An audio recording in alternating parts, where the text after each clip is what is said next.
Lululemon stock was already falling before the company reported their quarterly financial results, and in that quarterly financial report, Lululemon disappointed stock market investors even further, sending the stock price lower by another 20%. So investors are asking me, what's going on with Lululemon stock? What do I think about the company? Do I think it's a buy? What's a fair value calculation? I'll provide answers to all of those questions in this video here. I'll share with you my calculation for the fair value. I'll give you my rating on Lululemon stock, and I'll elaborate on the developments in the latest quarter according to what the management team said about the company's performance and the causes for underperformance. I'll do all that in this short video, so let's get right into it after a short message from my sponsor. I want to thank the Motley Fool for sponsoring this video. Visit fool.com/parkev for the 10 best stocks to buy now.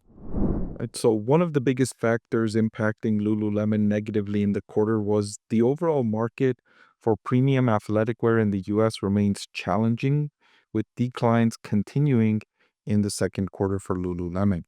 So overall, people are spending less money on premium athletic wear, partly due to consumer budgets starting to get pinched. Well, I shouldn't say starting to, but it's been a few quarters now where consumer budgets are getting pinched. People are spending more on everyday essentials like food and transportation, energy, insurance, housing. All of those costs are taking up a larger share of their overall budget, leaving less room for discretionary items like premium athletic wear. And I'm seeing that across the board. So Lululemon is not the only company feeling headwinds from consumers feeling pinched from their budgets. Importantly, though, the management team said that they continue to gain market share within the performance apparel segment, even as the sector has declined, according to Circana's measurement of market share data of the US activewear space. So I agree with that sentiment. Lululemon, when I compared its performance to other companies like Nike and Under Armour and others, Lululemon is doing better, especially in internationally. But this speaks to only the U.S. market.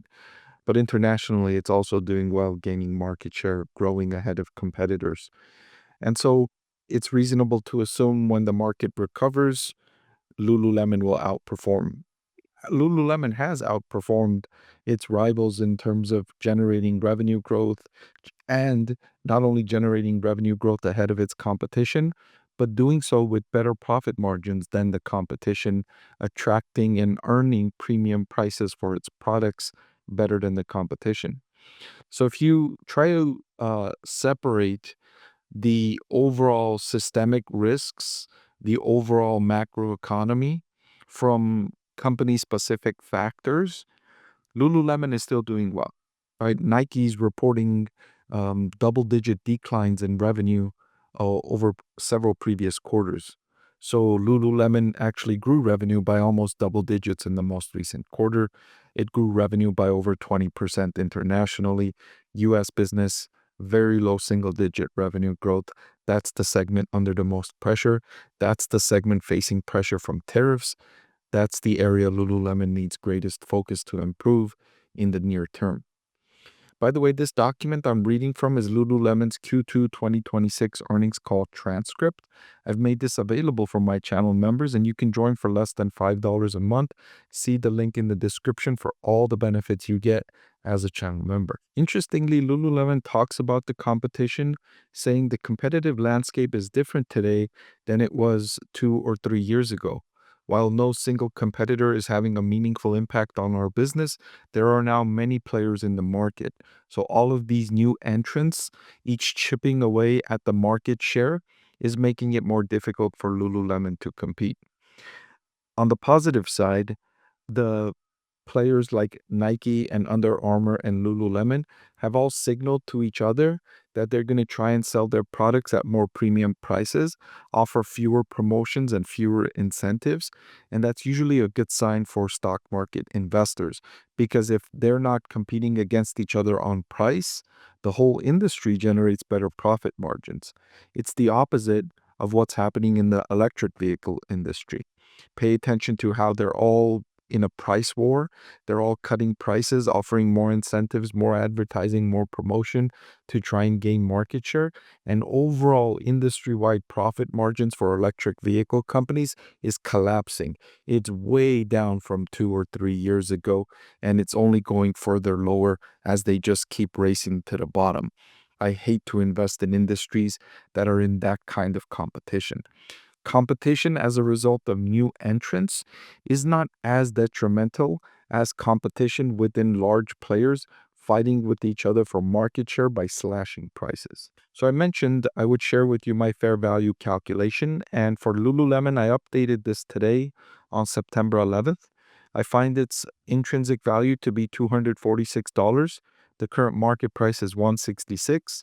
So even applying a margin of safety, I see Lululemon as a significantly undervalued stock, and valuation being only one of the 6 factors I consider in my 6-step investing framework. Lululemon scores well across several of these factors, including the one I talked about in this video, which is competition. I like that the industry is signaling to each other that they want to offer fewer promotions and incentives and thereby increasing margins industry-wide. And other factors are working well in Lululemon's favor. So I've had this stock rated as a buy for several months now, so I'm disappointed in the performance in the previous few months, but I've reiterated my buy recommendation and I'm reiterating it here again today, suggesting I think that this is a great value for long-term investors seeking to balance risk and return. Hey everyone, I'm excited to announce that my book is finally available for sale. I've been working on it for more than a year now, so I'm really excited to finally share this with you now. It goes through my framework for evaluating stocks. Some of you often ask why I like this stock or why I like the other stock, and this framework provides you the things that I look at when I'm evaluating stocks. I've added the link in the description below.